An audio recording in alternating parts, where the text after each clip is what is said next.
সমস্ত কারা রসিক এবং কারা মালিক আর কারা প্রেমীরা বাসে। আমরা জানি কারা লড়াই দেখতে বহুত লোক আছে, দেখো আর কারা মালিক আর কারা রসিক আর কারা প্রেমী, তিনটা জিনিস আছে। যে রাখে তাকে অনেক কষ্ট করতে হয় কারাটা রাখার জন্য, নিজের ছেলার মতন যত্ন করে কারাটাকে বড় করতে হয়। আর কারা রসিক ও কিন্তু উহো ওই ধরনেরই লোক। আর কারা যারা প্রেমিক হয় তারা কিন্তু ওর কারাটা রাখাটাই ওর আনন্দ লাগে। গাঁটায় এক লোকে রাখে কিন্তু অন্য লোকে সহযোগিতা করে, অত আমার ধান খেতে তো খায় না, ওর এতটা জুলুম আছে যে আমার খেতে খাচ্ছে তো খাক, আমি বারণ করতে যাবো না। এইরকম কারা প্রেমিক আছে। আর দেখো এরা হচ্ছে দেখতে গেল, আর দেখাদের উদ্দেশ্য নেই, কারা খেল দেখিল, কারা লড়াই দেখিল, দেখে ঘর চলে গেল, ও আর কোনো কিছু নেই।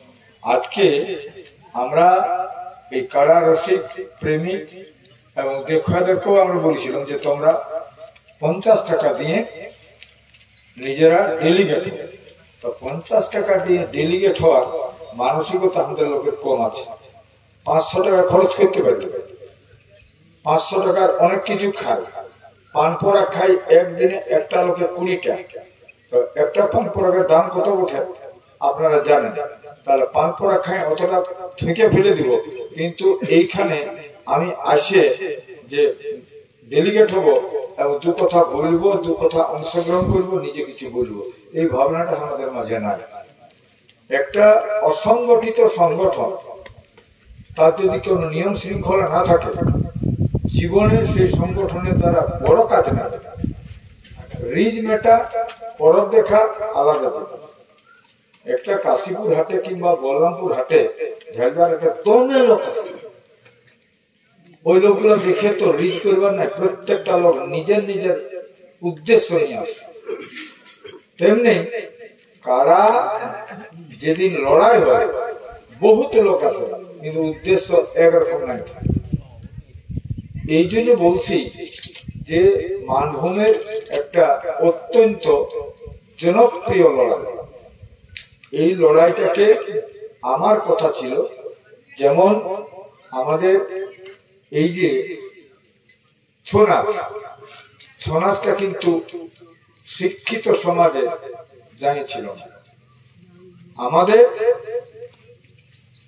বিরুদ্ধে কিছু কথা বলেছে আশুতোষ ভট্টাচার্য। ও জানো কি বলেছিল? যে ছৌ নাচে মুখোশ কেন ব্যবহার করা হয়?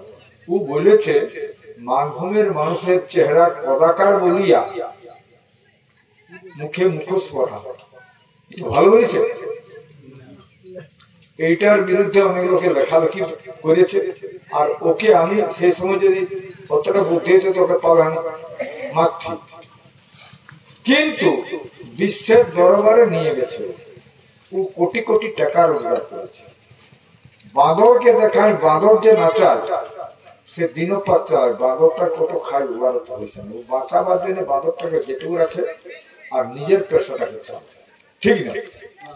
তো আমরা আদিবাসী কর্মী সমাজ এই যে জনপ্রিয় কারা লড়াই, আমার ভাবনা ছিল যে এটাকে একটা অত্যন্ত উচ্চ মার্গে নিয়ে যাবে। আজকে আমরা দেখছি যে এই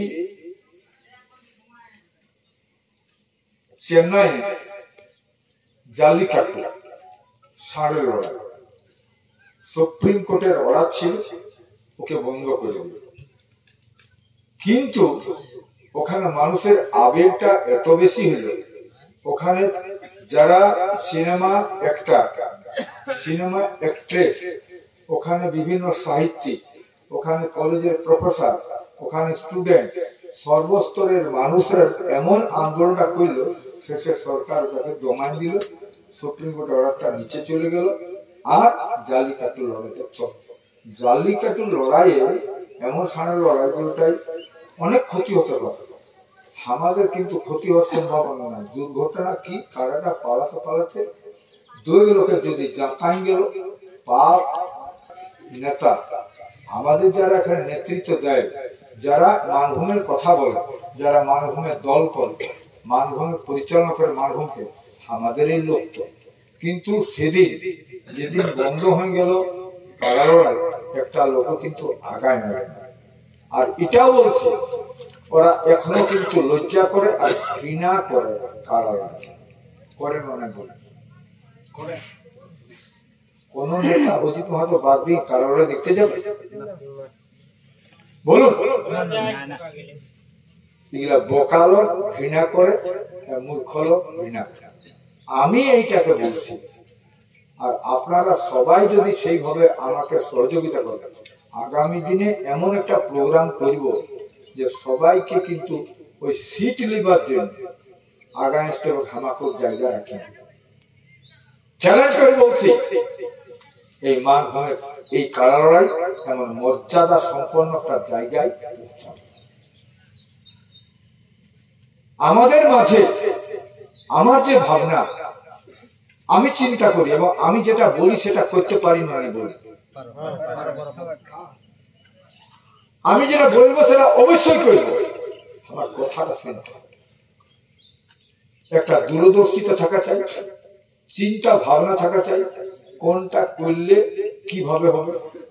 লোকের ধারণা কি থাকতে পারে যে আমরা ভাবেছিলি বোধ হয় ঝুঁচকা একটা কর্মীদের বিরাট মিটিং হয়েছিল, লোকে ভাবলো এইটা ইয়ালার বড় মিটিং হবে না। যখন করলি ডুনকু তখন লোকে বললো ইয়ালার বড় মিটিং হবে না, বলেছে। আর ডুনকুর মিটিং বোধ হয় 10টা মিটিং ওখানে ঢুকে যাচ্ছে। আর আমাদের মোদির মিটিং 4-5টা ঢুকত, আর দিদির মিটিং 4-5টা ঢুকে যেত, তবে কথা লোক করতে পারে। আমি নিজেও বিশ্বাস করতে পারি না লোক। আর ওখানে শুধু কুর্মী গেছে তা না, বিভিন্ন লোক গেছে, হিতবিতারও গেছে, সবাই গেছে, সবাই সহযোগিতা করেছে। আর আমি যদি ভালোই বাঁচে থাকি, ওই মিটিংটা আরো বড় মিটিং করতে পারি। মানে আর টাইম কথা বলছি, টাইমটা দেখতে কত বড় টাইম কথা আছে। তো এখন কথা হচ্ছে যে মানুষের আবেগকে পাওয়া যায় কখন?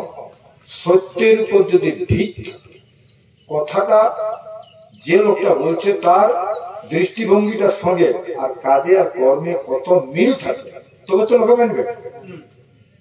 কেউ যদি হঠাৎ একটা মাতাল বলে যায় এসটি করতেই হবে, কথাটা সত্য, কিন্তু মাতালটার কথায় লোক যাবে যাবে না।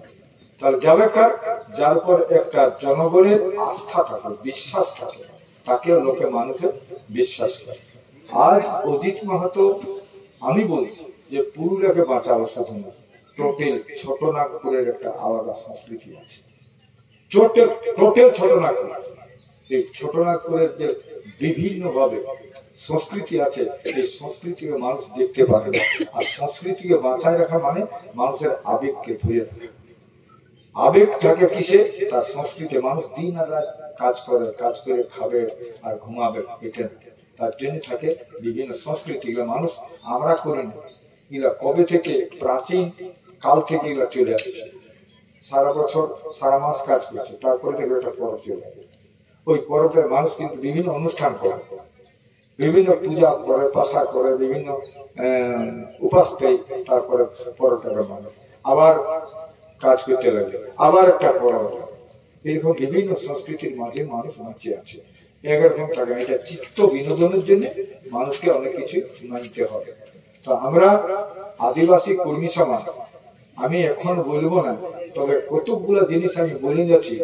এবং আরো আমি চাইছি, এখানে আমার দুর্ভাগ্য এবং দুঃখ, আজকে কয়েকজন নেতৃত্ব কারা লড়াইয়ের রসিকরা আমার কাছে আসে না, এবং আসে নাই তারা আরেকটা